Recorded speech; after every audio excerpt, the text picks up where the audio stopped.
Boa noite. Boa noite. Ministério Público aponta mais de 80 empresas beneficiadas pela fraude do IPTU. Novo vídeo sobre jovem baleado por PM durante protesto pode ajudar a esclarecer o episódio. Mais um ônibus é atacado em São Paulo. Suspeito é preso. Terreno que servia como depósito de lixo vira uma grande horta. A capital registra o mês de janeiro mais quente desde que começou a medição há 71 anos. E na série Cara de São Paulo, a história de um antigo divulgador de discos que ajudou a popularizar grandes sucessos.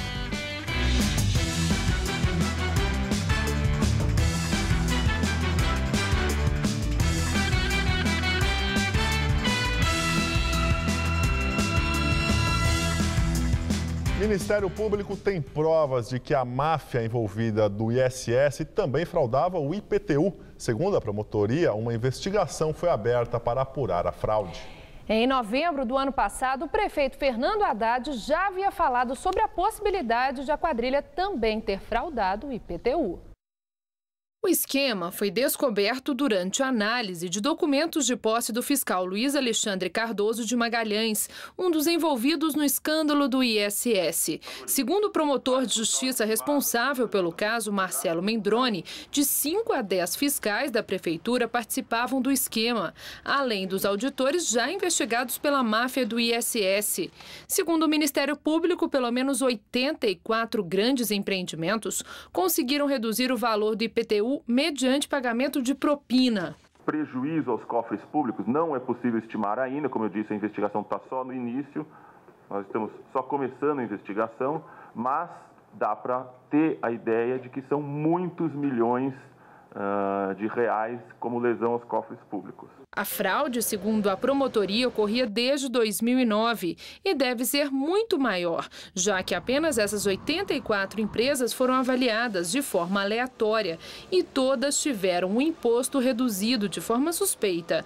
A corrupção consistia em alterar a metragem de grandes construções para que os empresários pagassem menos imposto. Segundo o promotor, o perfil das empresas envolvidas é amplo, incluindo shopping centers, universidades e grandes construções. Os nomes das empresas e os valores desviados não foram divulgados, segundo a promotoria, para não atrapalhar a investigação. Esse é só uma parte, uma forma de esquema de propina e de lesão aos cofres públicos em razão de pagamentos de IPTU. Existem, pelo menos em suspeitas, outras duas. O advogado de Luiz Alexandre Magalhães disse que não conhece a investigação sobre o IPTU, mas afirma que o auditor não atuava na fiscalização desse imposto. 1 em cada 4 dependentes químicos da Cracolândia que aderiu ao programa de braços abertos da Prefeitura abandonou o projeto esta semana. O dado foi divulgado pela ONG União Social Brasil Gigante, parceria da Prefeitura no projeto. A ONG apurou que 25% dos usuários não aderiram completamente ao programa de trabalho e tiveram baixa frequência. Assim, não obtiveram a remuneração. Para receber pelo dia trabalhado, o usuário precisa assinar a lista de presença 2 vezes. A primeira acontece às 9 horas da manhã, quando sai com o grupo. Depois, novamente, por volta do meio-dia, quando a jornada termina.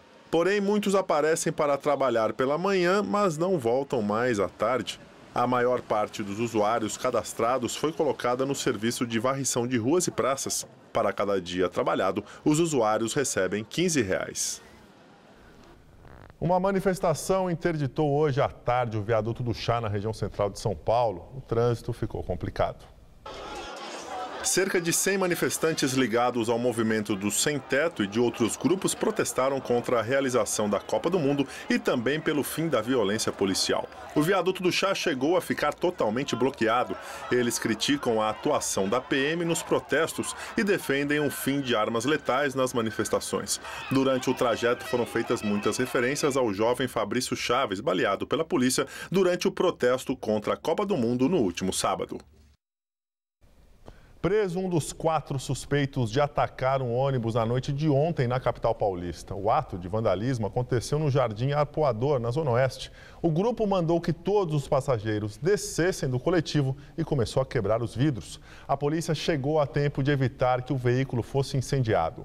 Segundo a SP Trans, só neste mês na capital e na Grande São Paulo, 126 ônibus foram atacados. Com medo de possíveis ataques, motoristas e cobradores estão pedindo demissão ou afastamento do trabalho. Sem transporte, 500 mil passageiros foram prejudicados pelos atos de vandalismo só nesta semana. Secretaria de Segurança Pública vai analisar imagens de um novo vídeo da ação que terminou com o manifestante Fabrício Proteus Chaves baleado pela Polícia Militar. O rapaz participava de um protesto contra a Copa do Mundo no último sábado em São Paulo. Ele foi transferido para a enfermaria após passar pela unidade de terapia intensiva da Santa Casa de Misericórdia. As novas imagens mostram um policial correndo para dentro do posto. Logo atrás vem Fabrício. Na sequência, outros policiais aparecem. O vídeo foi gravado por uma câmera de segurança deste posto de gasolina, que fica na esquina da Rua da Consolação com a Rua Sergipe. Foi por aqui que Fabrício passou na noite da manifestação contra a Copa do Mundo, que acabou com atos de vandalismo e confrontos com a polícia militar. Na versão de Fabrício, ele fugia de uma abordagem violenta da polícia militar. Na versão dos policiais, ele feriu um policial e depois fugiu. Depois que passou pelo posto, Fabrício seguiu até a Rua Sabará e lá foi atingido por 2 disparos. Este outro vídeo mostra o momento em que um policial cai no chão. Fabrício se vira e depois é alvejado. A Secretaria de Segurança Pública diz que os policiais agiram em legítima defesa e divulgou fotos de artefatos explosivos e de estiletes que estariam com o rapaz naquela noite. A Polícia Militar informou que vai analisar as novas imagens, que farão parte do inquérito policial. Para o defensor Carlos Veis, o novo vídeo confirma a versão de que a polícia usou força desproporcional naquela noite. Não eram 3 policiais, eram 6 policiais perseguindo o Fabrício. A versão inicial é que eram apenas 3. Em segundo lugar, é evidente que o Fabrício não estava correndo atrás de um policial, ele estava correndo na direção de um policial. Correr atrás significa perseguir.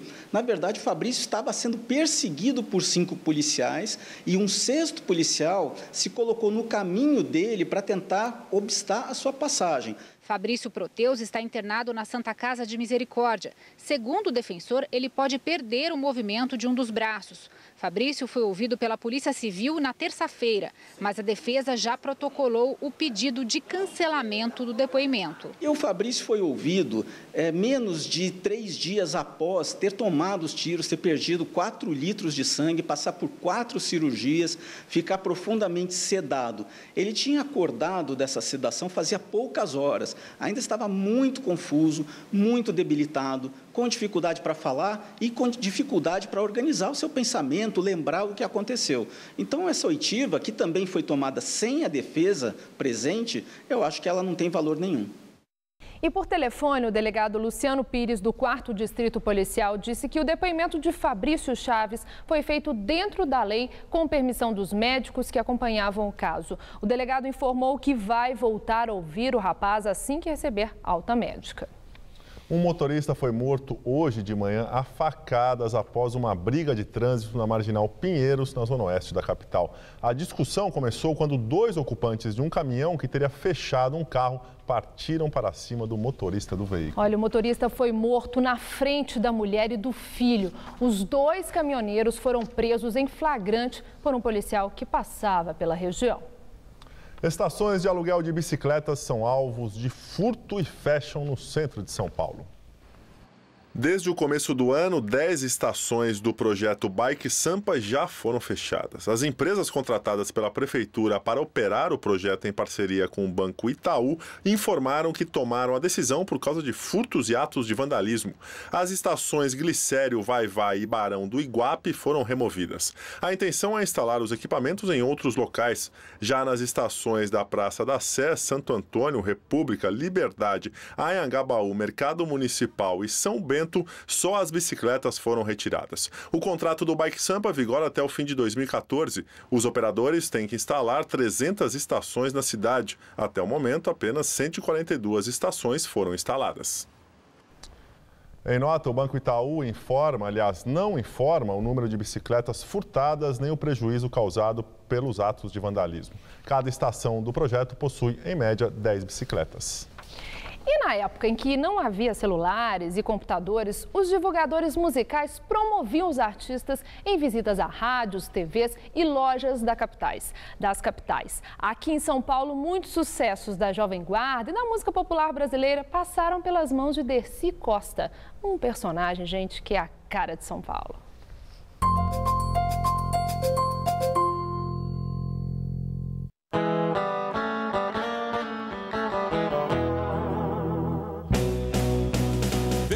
Que festa de arromba. Na parede do escritório, parte da história de Dercy Costa ao lado de grandes nomes do cenário musical.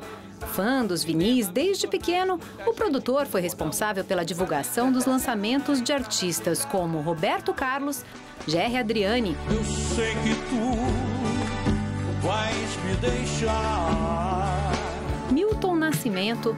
Todo artista tem de ir aonde o povo está. A ternurinha Vanderleia. Esta é uma prova de fogo, você vai dizer se gosta de mim. E Caetano Veloso. Esse papo meu tá qualquer coisa e você tá pra lá de terra. Todos lançados pela gravadora CBS, onde Dercy trabalhou por 18 anos como divulgador. Tinha o divulgador sertanejo, o divulgador que trabalhava as músicas do Norte, Nordeste, né? O setor de jazz, de clássicos e a área popular. Então a divulgação era tudo, né? Entre as histórias curiosas, o assédio frenético de fãs não sai da memória. O caso do Gerry, tentou sair 5 vezes do hotel para fazer um trabalho e rasgaram 5 camisas dele. Aí o Simonal, que era um gozador, falou: Gerry, acho melhor hoje você não ir para o trabalho não, vamos ficar aqui no hotel porque está difícil de sair. Ainda hoje, Dercy tem os prêmios recebidos pelo trabalho de divulgador, profissão que quase não existe nos dias atuais. Antigamente, a gente tocava o disco pelo prestígio do divulgador e pela gravadora e o produto. Não tinha o famoso jabá, né? E o fruto do trabalho dos divulgadores está em acervos como este aqui da Rádio Gazeta, que tem 120 mil títulos que foram lançados em LP. Quando um LP como este aqui saía das gravadoras, começava o trabalho dos divulgadores. Eles levavam um por um em rádios, em lojas, e aí promoveu o artista, né, Dercy? Total. Nosso negócio era tocar, para o artista virar sucesso. Vocês saíam da gravadora, as rádios já estavam esperando para ver? Nossa, uma loucura quem ia tocar primeiro. Uma briga, né? Não dá para aquele não, eu quero lançar, eu não. Então a gente chegava assim, ó, eu vou estar em tal lugar, quem chegar primeiro e pegar, lança. No passeio pela discoteca achamos raridades, como o primeiro LP de Raul Seixas, também promovido por Dercy, e coletâneas da Jovem Guarda. Foi um movimento fortíssimo. E você chegava na rádio, já estavam esperando você chegar com esse produto para sair tocando. Paulistano, conhecido em quase todas as rádios da capital. Apreciador de boa música. Desde garoto eu sempre trabalhei com música e vou morrer mexendo com música. É uma delícia. Música não deixa a gente envelhecer. Cantando me desfaço e não me canso de viver, nem de cantar. A CEAGESP adiou a implementação da cobrança de estacionamento no local. A cobrança, que seria válida tanto para fornecedores quanto para clientes, estava prevista para começar amanhã. A medida deve passar a valer em fevereiro, mas a data ainda não foi definida.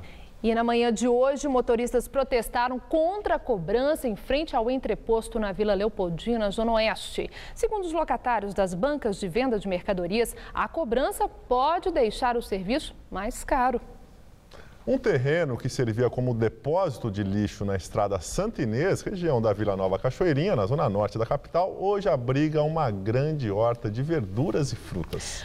O cultivo se tornou o principal sustento de 4 famílias da região. A área de 8 mil metros quadrados pertence à Sabesp. A empresa empresta o espaço e, em troca, os moradores protegem o local de possíveis invasões. Tudo fresquinho, colhido na hora. Foi assim que Dona Márcia se tornou freguesa fiel da horta comunitária do Guaraú, no bairro de Pedra Branca, em Vila Nova Cachoeirinha, na zona norte de São Paulo. Ela dura mais, é bem maior os maços do que nos mercados, então a economia é pra gente. Os 2 generosos maços de verduras que Dona Márcia levou para casa custaram R$ 4,00. Quem planta boa parte do que é colhido e vendido aqui é o seu Manuel, de 76 anos. Há 3, o ex-mecânico de ar-condicionado se juntou ao grupo que toma conta da horta. Importante para a saúde, né? Que nós não temos outra atividade.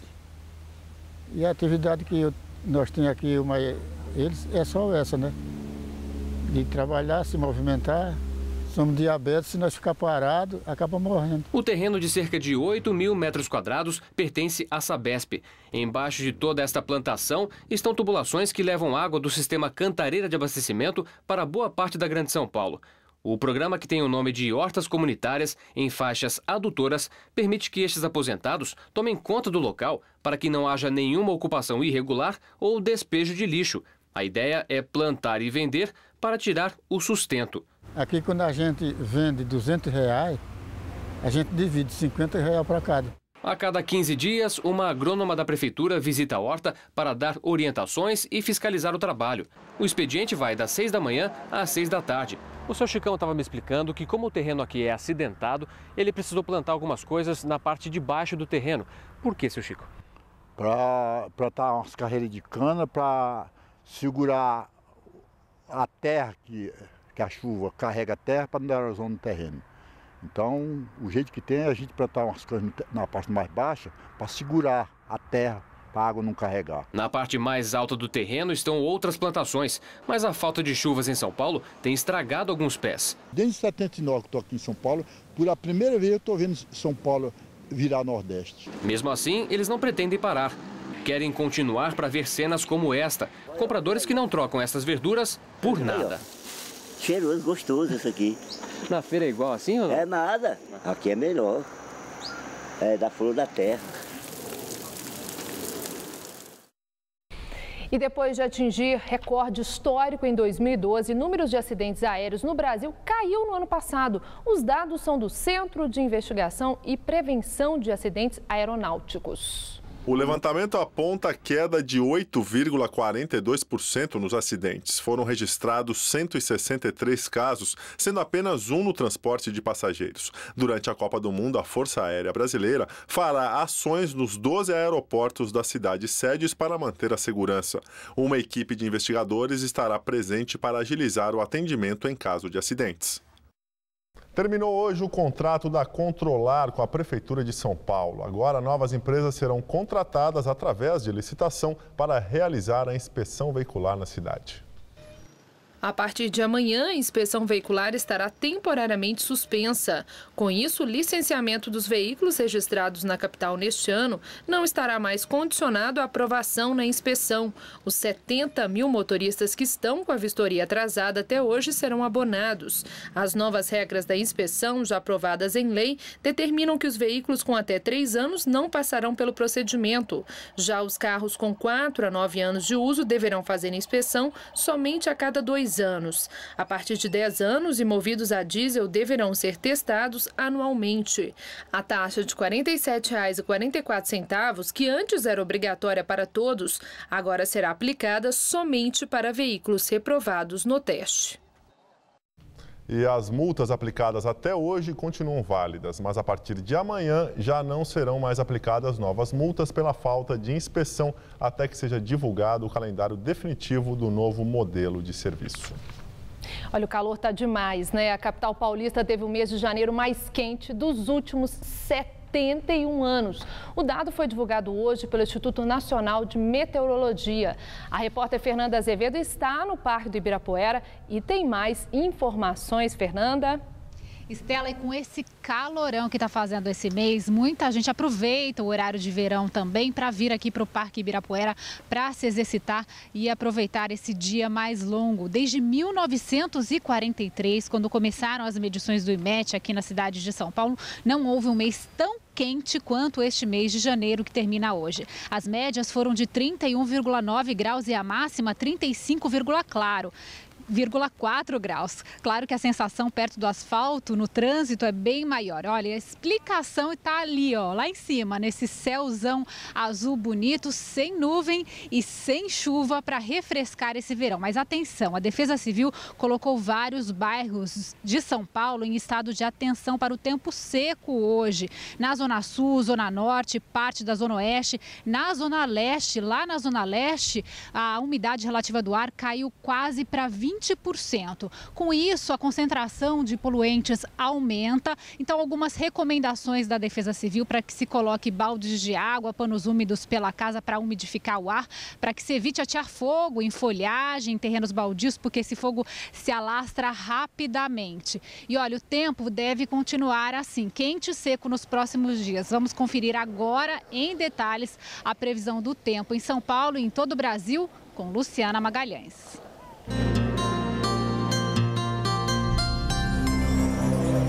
O sábado será de sol e tempo firme em grande parte da região sudeste.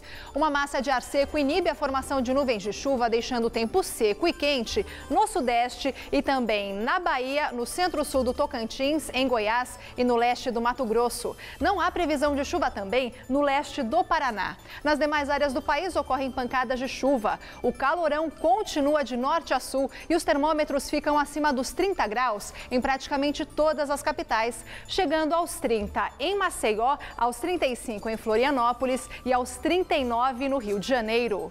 Em São Paulo, o tempo não muda na maior parte do estado. Faz calor e o ar fica seco. Apenas na Serra da Mantiqueira e no oeste paulista, a umidade aumenta e podem ocorrer pancadas rápidas de chuva. No centro-oeste, máxima de 36 graus em Votuporanga. No centro-norte, máxima de 32 em Franca e de 33 em Barretos. E a praia está garantida este fim de semana, pois não chove e a máxima chega aos 34 graus. Amanhã aqui na capital, tempo firme com máxima de 34. E tanto no domingo quanto na segunda-feira a possibilidade de pancadas de chuva aumenta, mas a chuva deve ser rápida e localizada. Máximas de 33 graus. Eu volto daqui a pouco no Jornal da Gazeta, edição das 10. Até lá! Mercado imobiliário no ABC Paulista aquece após o anúncio feito esta semana que o metrô vai sair de São Paulo e avançar até a região. A expectativa é que os imóveis podem valorizar mais de 50% até a entrega da obra, prevista para 2018. Um apartamento sofisticado para atender a nova classe média emergente em São Bernardo do Campo. São 83 metros quadrados com 3 dormitórios, feitos sob medida para quem pode desembolsar em média R$550 mil. Um perfil de consumidor que cresceu na região do ABC nos últimos 5 anos. Eu acho que o desenvolvimento maior que a gente sentiu aqui na região foi de classe média. A classe média, ela realmente começou a despontar, principalmente na aquisição de imóvel. Então, um imóvel que custa numa faixa entre 300 e 500 ou 600 mil reais, são os imóveis mais vendidos aqui na região. Não é aquele que seria de 150 mil reais ou aquele de 800 mil reais. É esse de classe média. Muita gente está aproveitando o boom imobiliário do ABC. Essa daqui é a maquete de um grande empreendimento da região. Do lado de cá, uma torre residencial com apartamentos no estilo loft. Cada um deles tem aproximadamente 50 metros quadrados. E do lado de cá, uma torre comercial com escritórios, cada um deles com aproximadamente 40 metros quadrados. Valor de cada unidade aqui entre 360 e 420 mil reais, pois todos os 407 imóveis desse prédio aqui já estão vendidos. Os negócios devem melhorar ainda mais com a chegada do metrô. Com o anúncio da nova linha no ABC Paulista, os imóveis já se valorizaram 20%, segundo este especialista do setor. Quem comprou aqui já ganhou dinheiro. Eu não tenho dúvida, e quem comprar daqui para frente, mais ainda. E quando esse metrô estiver praticamente instalado, já em funcionamento, que será em 2017, 2018, com certeza irá ganhar mais também. Ganhos que seduziram Antônio, que resolveu investir. Comprou 6 imóveis na região. Ele acredita que o metrô vai aquecer ainda mais a economia local. Nós estamos esperando mais de 2.000 postos de trabalho para a cidade devido a essa linha nova do metrô. Uma coisa vai movimentando tudo, né? A economia da cidade vai gerar em benefício de todos. E você está surfando nessa onda? Espero que sim, estou contando com isso. A linha 18 Bronze terá quase 16 quilômetros e 3 estações e vai interligar os municípios de São Paulo, Santo André, São Bernardo do Campo e São Caetano. Será a primeira linha fora da capital paulista. O estilo do trem não será o tradicional do metrô, será o monotrilho, a exemplo de 2 linhas que estão sendo construídas na cidade de São Paulo. A obra vai ser feita por uma parceria público-privada e deve ser concluída em 2018. Nossa, até que enfim. Que bom! Por que seria bom uma linha de metrô aqui para o ABC? Para facilitar a nossa vida. A gente gasta muito tempo. Entre ônibus, metrô, trólebus, gasta muito tempo. Vai facilitar? Com certeza. A ministra da Secretaria de Comunicação Social, Helena Chagas, entregou hoje a carta de demissão à presidente Dilma Rousseff. O cargo deverá ser ocupado pelo atual porta-voz da presidência, Thomas Traumann. A troca de comando da comunicação social é a 4ª mudança feita por Dilma esta semana. A presidente confirmou a indicação de Aloysio Mercadante na Casa Civil, Arthur Quioro na Saúde e José Henrique Paim na Educação. São Paulo inaugura novo sistema que bloqueia celulares em presídios. A penitenciária de Presidente Venceslau, onde está um dos líderes do PCC, o traficante Marcola, é a primeira a ter o equipamento. O governador Geraldo Alckmin, do PSDB, inaugurou hoje o novo sistema de bloqueio de sinal de telefonia celular na Penitenciária 2 de Presidente Venceslau, no interior de São Paulo. Foram investidos R$31 milhões na instalação de bloqueadores de celulares em 23 presídios. Acho que agora nós estamos com a melhor tecnologia. Os testes feitos mostram que em nenhum ponto dentro da penitenciária se consegue comunicação. Foi feito o teste cela por cela e, ao mesmo tempo, fora da penitenciária não causa problema. Então, acho que nós demos o primeiro passo e agora, em seguida de Presidente Venceslau, nós vamos para Avaré. Esta é a segunda vez que o governo de São Paulo instala este tipo de aparelho nos presídios. A primeira foi em 2001. Naquela época, o sistema não funcionou e se tornou obsoleto devido aos avanços da tecnologia na produção de celulares. Economia, superávit primário de 2013 é o pior em 12 anos, desde o início da medição pelo Banco Central. O setor público conseguiu poupar apenas 1,9% do produto interno bruto. Foram economizados para pagamentos de juros da dívida R$91 bilhões, valor que está abaixo da meta estipulada pelo próprio governo federal. Agora vamos ao comentário de economia com Vinícius Torres Freire. O calor está horrível, não se fala de outra coisa. A gente não sabe o que está pior, se as temperaturas altas ou os preços altos de quase tudo. O problema do calor e da falta de chuva é que seus efeitos podem durar até o inverno, se não até o próximo verão. Quer dizer, o preço da energia está ficando mais caro. Se o governo não bancar a diferença, o custo mais alto vai cair na nossa conta. Mas se o governo tiver de bancar, vai ter de fazer mais dívida, pois não tem dinheiro para pagar a diferença. Ficamos entre a cruz e a caldeirinha. No Brasil, a maior parte da energia elétrica vem das usinas hidrelétricas, que precisam de água para girar suas turbinas. Quanto menos água, menos potencial para produzir energia elétrica. Para evitar que os lagos das usinas cheguem a um nível crítico de baixo, perigoso, a gente aqui no Brasil recorre a um sistema alternativo de produção de energia. A eletricidade produzida pelas usinas térmicas, a óleo, gás, carvão, etc. O primeiro problema é que a energia dessas usinas é muito mais cara. O segundo é que a escassez eleva os preços, de qualquer maneira. No ano passado, já foi necessário ligar as usinas térmicas, que funcionaram durante boa parte do ano. No ano passado, também faltou chuva. O governo bancou a diferença de preço, gastou mais, fez mais dívida. Neste ano, o janeiro foi de pouca chuva e prevê-se que fevereiro também vai ser assim. Para piorar, o calor está insuportável, o que faz a gente gastar mais energia em ar-condicionado e ventilador. Resultado, os preços da energia elétrica no atacado estão altíssimos, os maiores da história. Os custos estão aumentando, a conta já está ficando mais cara. Quem vai ficar com a dolorosa? Pode ser que chova bem em março. Pode ser que a meteorologia erre e já chova em fevereiro, mas isso é meio improvável. Provavelmente, se a conta subir, o governo vai bancar, a fim de evitar que a inflação suba mais. No entanto, em algum momento, essa conta aparece, pois o governo gastando mais causa outros problemas. Agora só resta a gente antecipar o carnaval e cantar a marchinha de 51 de Paquito e Gentil. Tomara que chova 3 dias sem parar. Boa noite. Conferência Genebra 2 termina sem um acordo de paz para a Síria. A primeira etapa do encontro foi concluída sem grandes progressos quanto ao fim da guerra civil na Síria.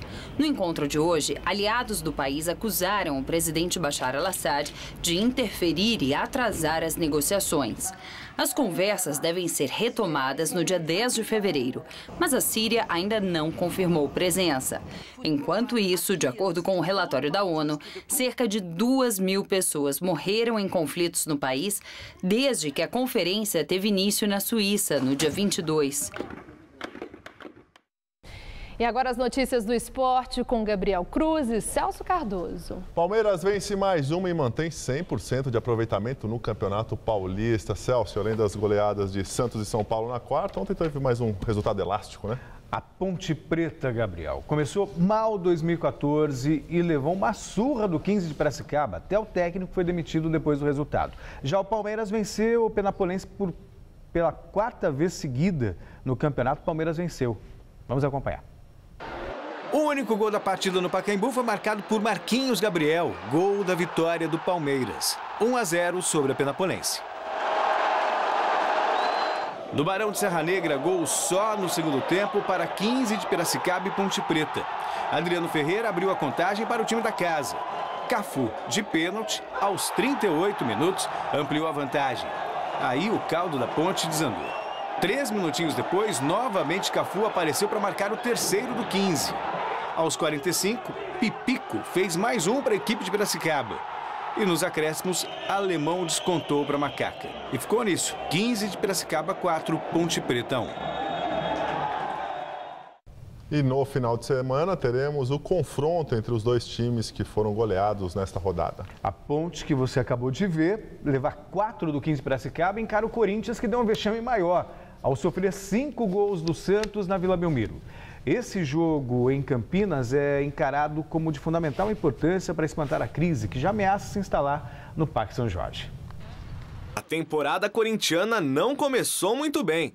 Apesar de ter vencido nas 2 primeiras rodadas do Campeonato Paulista, o Timão mostrou uma queda de rendimento e tropeçou diante do São Bernardo em casa e no meio de semana foi goleado pelo Santos na Vila Belmiro. Derrota que não pode abalar o elenco. O jogo de quarta-feira passada não vai servir de parâmetro para nós contestarmos o nosso sistema defensivo. Nós não fomos bem mesmo como equipe no todo e isso culminou, né, com os gols que sofremos e, logicamente, que fora do padrão da equipe e do sistema defensivo que temos. Então, isso que não pode acontecer. Nós não podemos nos desestruturar como equipe em cima de uma dificuldade de um jogo. O Corinthians enfrenta neste domingo a Ponte Preta, no Moisés Lucarelli, em Campinas. Para a partida, o técnico Mano Menezes deve promover a entrada de Fagner no time titular e Emerson Sheik deve tomar a vaga de Rodriguinho. A partida de domingo é contra um adversário que também foi goleado. A Ponte perdeu de 4-1 para o 15 de Piracicaba. Mas isso não significa que os comandados de Mano Menezes terão vida fácil. Ponte vem jogando com linha de 3 nos primeiros jogos da temporada. Não sei se vai repetir depois de um resultado como esse de ontem, né? Também o técnico pode repensar alguma coisa. Então, são poucos jogos ainda para você ter referências tão firmes. Se a gente muda do lado de cá um pouco, o lado de lá também pode mudar. Seja por goleada, por 2, por 1, por meio a 0. O que importa são os 3 pontos contra a Macaca. Eu fico feliz com a vitória simples, porque os resultados são importantes sempre para você poder ir evoluindo. Vão dando confiança, é melhor você trabalhar o jogo seguinte com resultado positivo, mesmo que a atuação não seja tão boa. Você tem que vencer e ir evoluindo. No fim do ano passado, o futebol brasileiro ficou marcado pelas manifestações do Bom Senso Futebol Clube. Algo parecido aconteceu na Espanha. Os jogadores do Racing Santander protestaram pelo atraso de salários e foram ainda mais longe que os atletas brasileiros. Em tempos de Bom Senso Futebol Clube, tá aí uma cena com a qual estamos nos acostumando. Quartas de final da Copa do Rei. Racing Santander e Real Sociedad. O árbitro autoriza o início do jogo e veja o que aconteceu.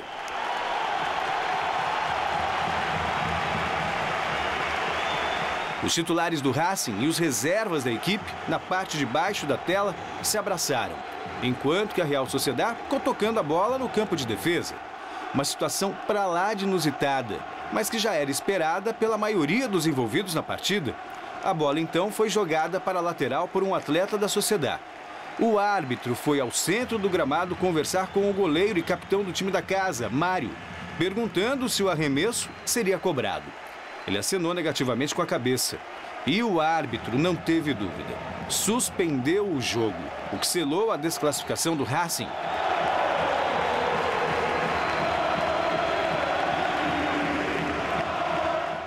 Todo esse imbróglio aconteceu por conta da revolta dos jogadores do Racing pelo atraso de salários que já dura 3 meses.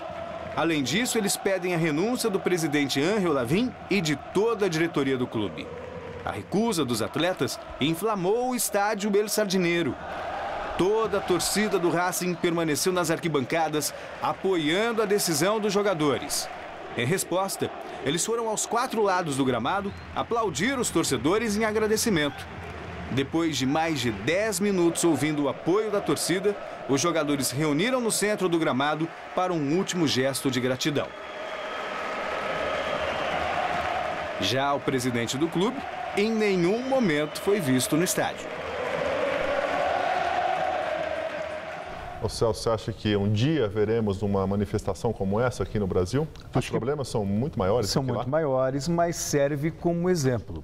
Quer dizer, o jogador brasileiro, diferentemente do argentino e até mesmo do europeu, que eles sempre foram muito engajados. No Brasil, sempre tiveram famas de jogadores que não eram muito compromissados. E o Bom Senso começou com esse tipo de atitude, de comportamento. E aí, na sequência desse movimento, você vê na Espanha, os jogadores abrindo mão de uma partida, de uma classificação, por conta de desrespeito do clube, de atraso de salários. Torcida apoiando. E torcida apoiando. E é o que se espera aqui também, apoio dos torcedores e também da classe dos futebolistas. A gente tem visto o Vampeta, por exemplo, criticando o movimento Bom Senso e deveria ser o contrário. Os jogadores são os protagonistas do futebol. Então, eles têm realmente que tomar as rédeas por um campeonato melhor, por um comportamento mais profissional dos clubes. E quem ganha, obviamente, é o torcedor e a gente que transmite os jogos, que acompanha os jogos. Agora a velocidade, tudo azul em Jerez de la Frontera, onde a Fórmula 1 faz os testes de pré-temporada. Felipe Massa foi o mais rápido do dia com a Williams, criando boas expectativas para os fãs brasileiros do automobilismo. O último dia de testes da pré-temporada da Fórmula 1 deixou algumas impressões boas, outras más. Devido às grandes mudanças no regulamento para este ano, não é possível afirmar que esta semana vai refletir o que acontecerá ao longo do campeonato. Mas já dá um indicativo de quanto trabalho engenheiros e pilotos terão daqui para frente. A RBR, por exemplo, não conseguiu se acertar. Daniel Ricciardo participou só da atividade da manhã e conseguiu dar apenas 7 voltas, apresentando novamente problemas no motor e no sistema de refrigeração. A equipe decidiu então fazer as malas, abriu mão dos treinos à tarde e voltar para a sede na Inglaterra atrás de soluções. Já as boas impressões ficam por conta de 3 equipes tradicionais. A Ferrari mostrou que, além de 2 ótimos pilotos, Fernando Alonso e Kimi Raikkonen, tem no modelo F14T um carro rápido e confiável. Tanto é assim que Alonso fez hoje a 2ª volta mais rápida da sessão de treinos.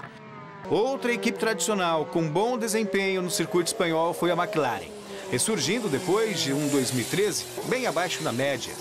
Jason Button e Kevin Magnussen dominaram várias das sessões de cronometragem. No entanto, nesta sexta-feira, Magnussen, único piloto da equipe na pista, fez apenas o 4º tempo e ainda rodou. E o desempenho mais promissor foi, sem dúvida, o da Williams de Felipe Massa. O brasileiro, que ontem já havia marcado a 2ª melhor volta, hoje confirmou que o modelo FW36 oferece ao piloto, além de velocidade, confiabilidade, o que os especialistas apontam como fator preponderante para uma boa temporada em 2014. Massa deu 86 voltas no circuito, sem apresentar problemas. Tomara que mantenha esse rendimento também nas provas. É esperar para ver. Será que esse ano vai ser o ano do Felipe Massa? Fica a torcida. Obviamente, ainda tem muito treino para ser feito, muito acerto para ser feito, mas que já é um bom começo da Williams, isso ninguém pode negar. E o brasileiro estava precisando disso até para ganhar confiança. Primeiro piloto, num carro novo, já correndo bem logo de cara. Fica aí uma boa expectativa para a temporada de Fórmula 1. Vamos torcer, porque faz tempo que a gente torce para o Felipe Massa e ele sempre fica no meio do caminho. Quem sabe agora, né? De azul. Torcer. É isso aí. Celso, muito obrigado. Boa noite, até amanhã. Estela, com você?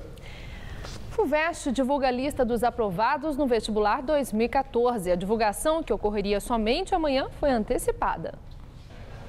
Os aprovados nesta primeira chamada deverão confirmar a matrícula nos dias 4 e 5 de fevereiro no site fuvest.com.br. Nos dias 12 e 13 ocorre a matrícula presencial na unidade do curso escolhido pelo candidato. A segunda chamada está prevista para ser divulgada no dia 7 de fevereiro. Após arrecadar R$1 milhão por meio de um site, Delúbio Soares, ex-tesoureiro do PT, paga multa por condenação no processo do Mensalão. A multa imposta a Delúbio foi de quase R$467 mil.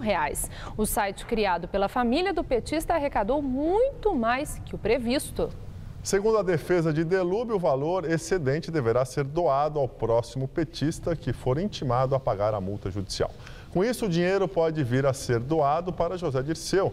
Estima-se que a multa do ex-ministro da Casa Civil seja de mais de R$670 mil. Delúbio Soares e José Dirceu estão presos no complexo da Papuda. José Serra tem alta após cirurgia. O ex-governador de São Paulo passou por uma cirurgia na próstata na última terça-feira. Internado no Hospital Sírio-Libanês, aqui na capital paulista, e foi liberado hoje à tarde. De acordo com o boletim médico, Serra não precisa fazer outros tratamentos para combater o problema e pode retomar a rotina normalmente. Vamos agora à entrevista do dia com Maria Lídia Flandoli. Nosso convidado de hoje é o deputado estadual Samuel Moreira, do PSDB, presidente da Assembleia Legislativa de São Paulo. Ele vai nos falar das perspectivas do trabalho parlamentar nesse ano eleitoral e também do ânimo dos tucanos nesses tempos turbulentos de denúncias, descrença nos políticos, protestos de rua e da luta pela conquista do voto. Muito obrigada, deputado, por estar conosco. E eu quero começar o trabalho parlamentar da Assembleia Legislativa. É interessante que tanto Câmara Municipal como Assembleia Legislativa não tem a mesma visibilidade, o trabalho parlamentar aqui, o Congresso Nacional, a Câmara Federal. O que é que o senhor destaca de 2013 como sendo o marco do trabalho parlamentar de São Paulo? Olha, nós procuramos trabalhar, boa noite Maria Lídia, boa noite ao telespectador, nós procuramos trabalhar em sintonia com as demandas da população. Então, na área da segurança, nós fizemos um trabalho na Assembleia e alguns projetos importantes, como a luta contra o desmanche, uma legislação que agora regra a questão dos desmanches, para diminuir o latrocínio, para preservar vidas, para acabar com a venda de peças de carros usados em qualquer lugar, sem ter origem. Também na área da segurança, um projeto que foi aprovado recentemente contra os roubos de cargas, para que os produtos tenham origem, que possam ser acompanhados os produtos de roubos de cargas. Nessa área, mobilidade também, vários financiamentos para Rodoanel, vários financiamentos para metrô, para duplicação da Tamoios, para o túnel de Santos Guarujá, que deve começar em breve. Enfim, nessa área, agora, as perspectivas para 2014. Uma pergunta ainda, do ano passado, chamou muita atenção aquele projeto que propunha a limitação do trabalho do Ministério Público. Aquele projeto... No que deu aquilo que causou assim, uma impressão muito ruim, porque havia todo um combate contra a PEC 37 lá no Congresso Nacional e São Paulo estava tendo uma tramitação de algo semelhante, mais local. No que deu? É uma proposta de emenda constitucional que não foi aprovada. Ela, de fato, ao nosso ver, limitava o trabalho do Ministério Público. E nós devemos fortalecer as instituições nas suas atribuições. Então, ela não foi aprovada e não será pautada. Bom, olhando para 2014, agora, qual é o desafio da Assembleia Legislativa? Ainda nessa linha de segurança, de saúde e de mobilidade. Segurança tem um projeto agora que dá aos policiais um bônus, uma gratificação pelo desempenho. Tem que diminuir os índices de mortalidade de crimes naquele distrito. E aí o policial recebe um bônus. Nós estamos estudando o projeto, devemos aprovar o mais breve possível. Mais financiamentos, metrô, principalmente metrô, aprovando esses projetos na área de mobilidade e na saúde também. Já está lá o projeto para dar uma gratificação aos médicos que forem trabalhar em locais mais distantes. Bom, pelo que o senhor descreve, certamente são projetos importantes. Entretanto, existe aquela coisa de ano eleitoral. 2014 é um ano em que os parlamentares certamente estarão muito ocupados por seus interesses próprios, de candidaturas próprias ou por interesses dos partidos que representam. Acredita que nesse ano vai dar para honrar, vamos dizer, essa expectativa que foi gerada anunciando que esses são desafios? Olha, de qualquer forma, é um ano importante para a democracia brasileira. Bom, não há menor. Nós vamos eleger deputados, governador, senador, presidente da República. É muito importante. Agora, nós temos que fazer de tudo, o tempo todo, para que isso não prejudique o desempenho da Assembleia Legislativa.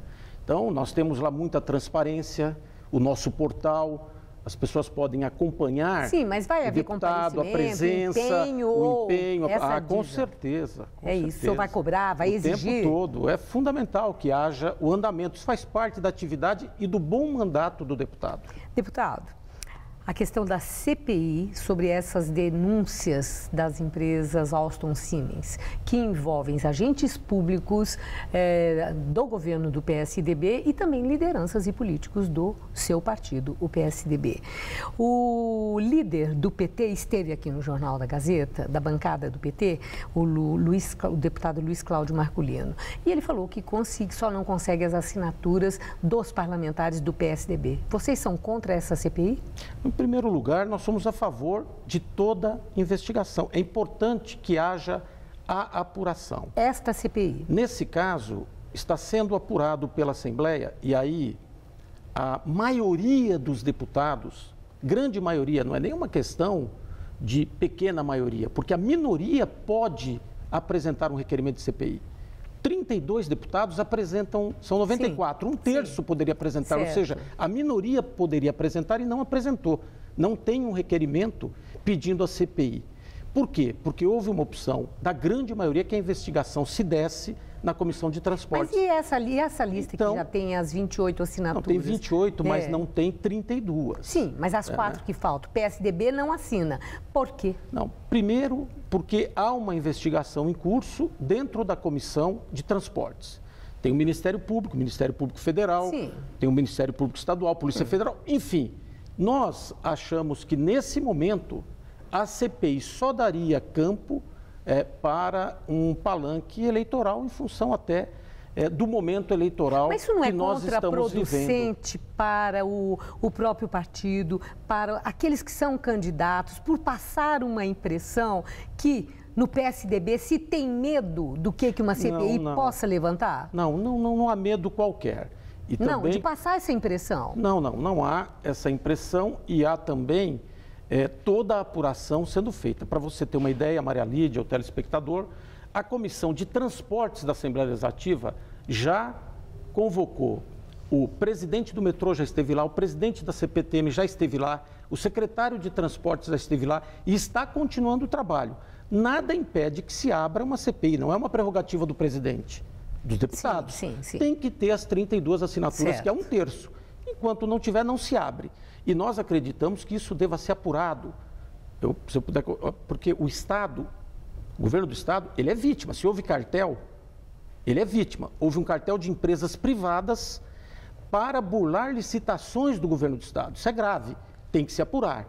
Se isso ocorreu, o Estado é vítima, tem que se devolver o dinheiro e punir as empresas. Certo. Então, há uma apuração e nós aguardamos essa apuração e acompanhamos pela Assembleia e a desenvolvemos na Comissão de Transportes. Agora um outro assunto. Um outro assunto, ano eleitoral. O governador Geraldo Alckmin está muito bem colocado nas pesquisas.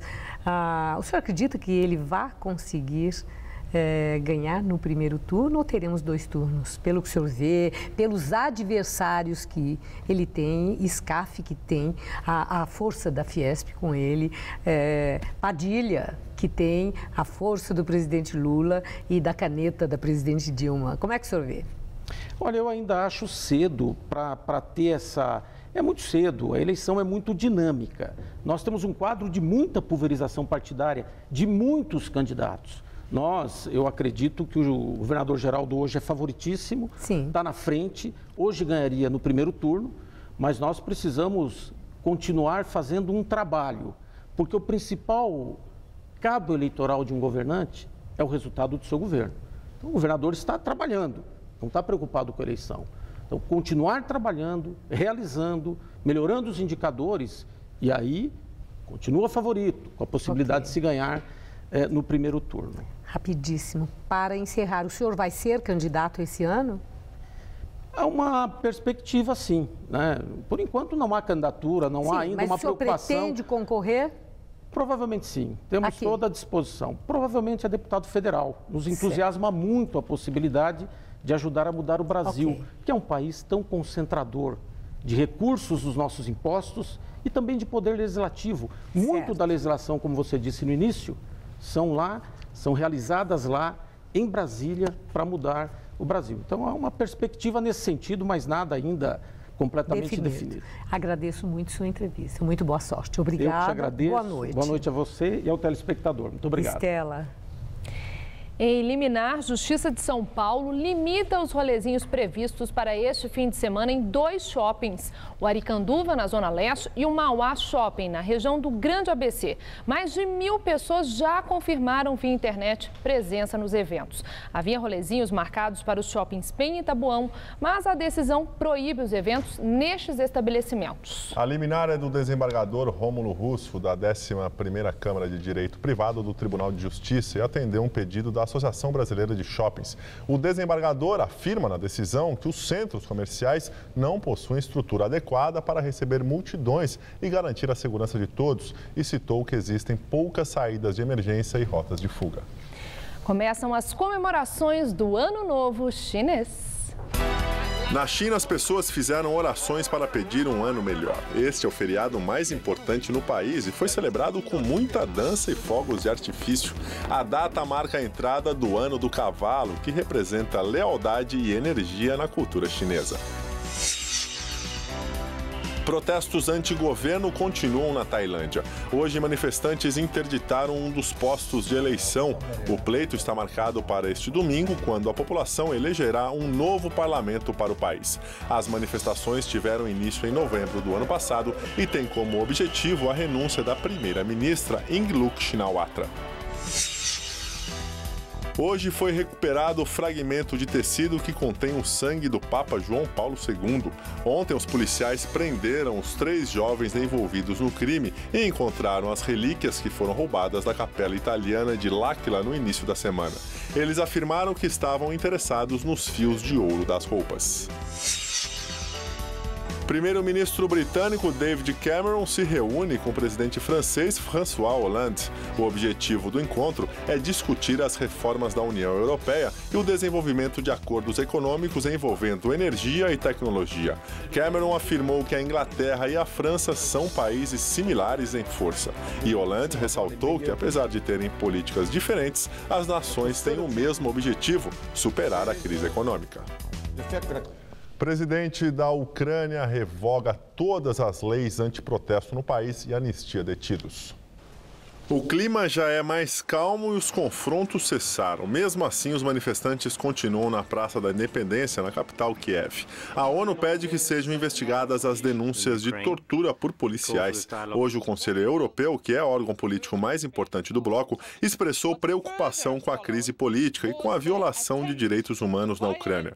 E o secretário de Estado americano John Kerry advertiu que as medidas tomadas pelo governo ucraniano não são suficientes para pôr um fim à crise nacional.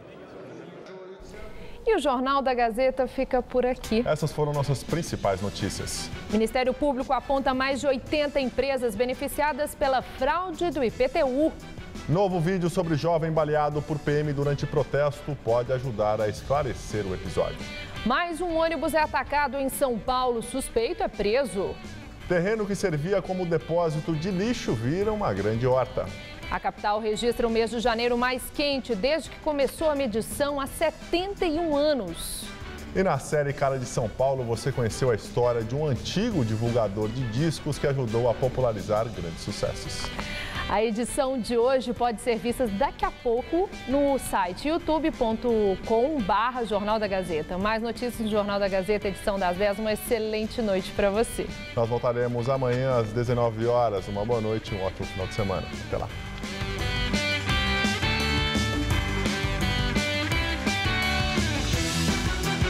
Hoje, 10h30 da noite, Zé Armando Vanucci conta as últimas notícias dos bastidores da TV no Tudo Seu.